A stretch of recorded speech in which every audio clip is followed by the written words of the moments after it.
Hello बच्चों, मैं रितु त्यागी, केंद्रीय विद्यालय six lines, Meerut, PGT Hindi. आज आपको जो चैप्टर पढ़ाने जा रही हूँ वह है अभिव्यक्ति और माध्यम का कक्षा 11वीं का डायरी लिखने की कला। मैं यहाँ आपको डायरी के बारे में बताऊँगी, डायरी क्या होती है और वो किस तरीके से लिखी जा सकती है, उससे संबंधित कुछ प्रश्नों पर भी मैं आप यहाँ पे बात करूँगी। तो डायरी क्या है, सबसे पहले आप ये देखिएगा। देखिए, डायरी ऐसी विधा है साहित्य की जिसमें व्यक्ति अपना निजी सत्य अभिव्यक्त करता है। जो बात हम किसी से कहना नहीं चाहते, जीवन के जो पल हम किसी को नहीं बताना चाहते, तो उसको हम डायरी पर दर्ज कर लेते हैं ताकि उन लम्हों को, उन पलों को हम दोबारा से जी सकें। देखिए, होता क्या है कि जैसे हम मान लीजिए हम किसी यात्रा पर जा रहे हों, यात्रा के दौरान जो जो हमारे साथ घटित होता है, जो हम दृश्य से हम अपना संपर्क स्थापित करते हैं, उसको या जो हमारे विचार उस दौरान चल रहे होते हैं, हम उसको डायरी में नोट कर लेते हैं। और जब हम उसको पढ़ते हैं दोबारा से, जब वो पल ख़त्म हो चुका होता है, हमारी ज़िंदगी से जा चुका होता है, तब हमें लगता है कि जैसे हम वही यात्रा दोबारा से कर रहे हों। ऐसे ही जीवन यात्रा की बात है। जीवन के कुछ खास पल, कुछ खास लम्हे वो हम डायरी में व्यक्त कर लेते हैं और उसके बाद जब हम पढ़ते हैं तब हमें अनुभव होता है कि हम उन पलों के साथ दोबारा से आ गए हैं। देखिएगा आपसे। और डायरी हमें भूलने से बचाती है। यात्राओं के दौरान डायरी लिखना बहुत ही उपयोगी साबित होता है। डायरी लिखना अपने आप से दोस्ती करने के समान है। विश्व में बहुत सारी डायरियाँ प्रसिद्ध हैं। एक डायरी का मैं बता रही हूँ आपको। ये देखिए, एन फ्रैंक है ये। इसकी एक पुस्तक है the diary of a young girl Anne Frank. आप इस लड़की को देखिए, बहुत ज़्यादा बड़ी लड़की नहीं है, किशोर उम्र की बच्ची है जो द्वितीय विश्व युद्ध के दौरान अपने मन की भावनाओं को इसने अपनी डायरी में व्यक्त किया। उस समय हुआ क्या कि जो उस समय घटित हो रहा था राजनीतिक तौर पर, सामाजिक तौर पर, वो भी ये दर्ज करती चली गई। हिटलर का नाम सुना ही होगा।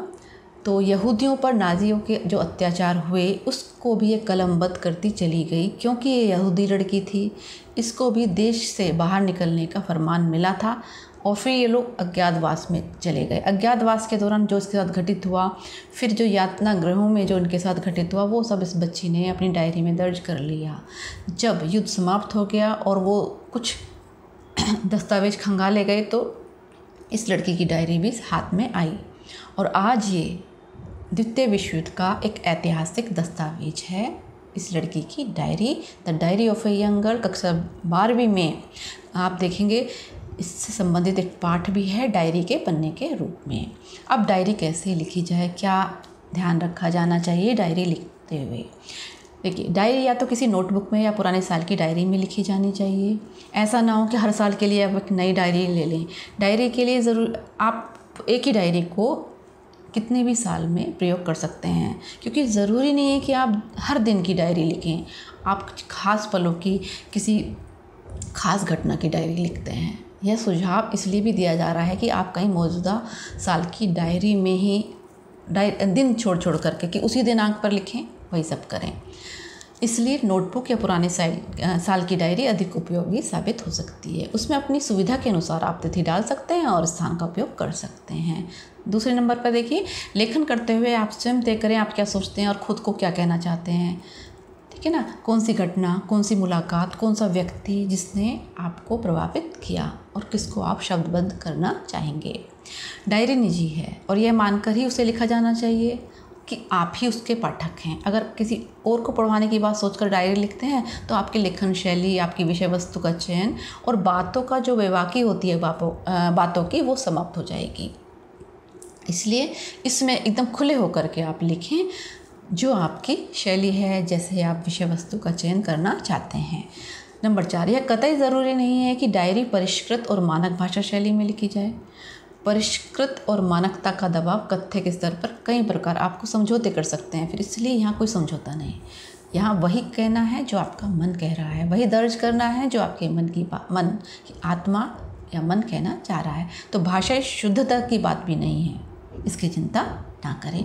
जैसा स्वाभाविक आपका शैली है, जो वेग है, वो आप यहाँ पर दर्ज कर सकते हैं। आखिरी बात जो अहम है कि डायरी नितांत निजी स्तर की घटनाएं और भावनाओं का लेखा जोखा के साथ आपके मन के आईने में आपके दौर का भी अक्स है। कि आप, ये नहीं है कि जो आपके समाज में घट रहा है, जो राजनीतिक तौर पर घट रहा है, उसे आपको आप दरकिनार कर दें, ऐसा नहीं हो सकता। आप उससे प्रभावित होते हैं तो वो प्रभाव भी आपका आना चाहिए, ताकि आप लगे कि हाँ, आप एक स्वतंत्र चेता व्यक्ति हैं। अब प्रश्नोत्तर देख लेते हैं थोड़े से। निम्नलिखित में से 3 अवसरों की डायरी लिखिए। ऐसे ही कुछ प्रश्न हैं, जैसे जब आप अपने पसंदीदा व्यक्ति से मिले, प्रिय मित्र से झगड़ा हो गया। मैं आपको उदाहरण के तौर पर इनकी 2-4 लाइनें दिखाती हूँ। देखिए, दिनांक 26 जून 2019। आज मैं अपने पसंदीदा व्यक्ति से मिली। मेरी बरसों पुरानी सहेली, जो कभी मुझे स्नेह की खुशबू से भरे खत लिखती थी, उसके खतों को पढ़कर मैं ना जाने कब इस दुनिया की लिपि को पढ़ना सीख गई, मुझे पता ही नहीं चला। दूसरी, 1 फरवरी 2016 को रोहित, मेरा प्रिय मित्र, आज मेरा उसी से झगड़ा हो गया। वह मेरे हर निर्णय का विरोध करने लगा। मैं उसके परिवर्तित व्यवहार का कारण नहीं जान सका हूँ। इस झगड़े से बहुत दुखी हूँ। 27 मार्च 2017। आज मुझे पता चला कि मुझे सर्वोत्तम अंक मिले हैं, तो मेरी खुशी का ठिकाना ही नहीं रहा। मुझे सर्वोत्तम अंक पाने की कल्पना नहीं थी, अतः मुझे इस हर्ष मिश्रित आश्चर्य की सुखद अनुभूति हुई। मेरे मित्रों के बधाई फोन लगातार आ रहे हैं। इस तरह से आप लिख सकते हैं। दूसरा क्वेश्चन देखिए, नीचे दिए गए कथनों के सामने सही या गलत का चिन्ह लगाते हुए कारण भी दें। डायरी नितांत वैयक्तिक रचना है। डायरी स्वलेखन है, इसलिए उसमें किसी घटना का एक ही पक्ष उजागर होता है। डायरी निजी अनुभूतियों के साथ साथ सामाजिक आर्थिक परिप्रेक्ष्य का भी ब्यौरा प्रस्तुत करती है। डायरी अंतरंग साक्षात्कार है। डायरी हमारी सबसे अच्छी दोस्त है। देखिए, सभी ये सही हैं। अब मैं इसको थोड़ा सा आपको डिटेल में बता देती हूँ।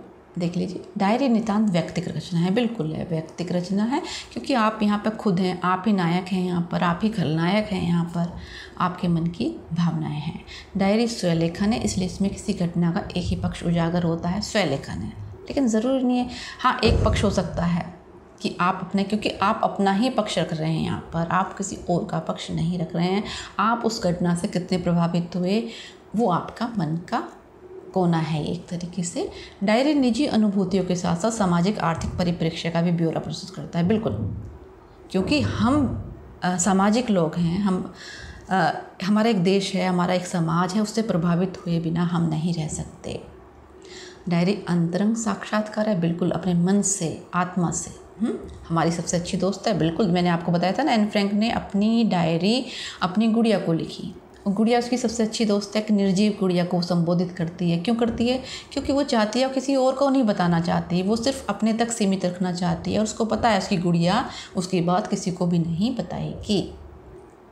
ठीक, तो ये था डायरी लेखन, और मेरे ख्याल से आपको समझ आ गया होगा। आप सभी का धन्यवाद। शुभ दिन।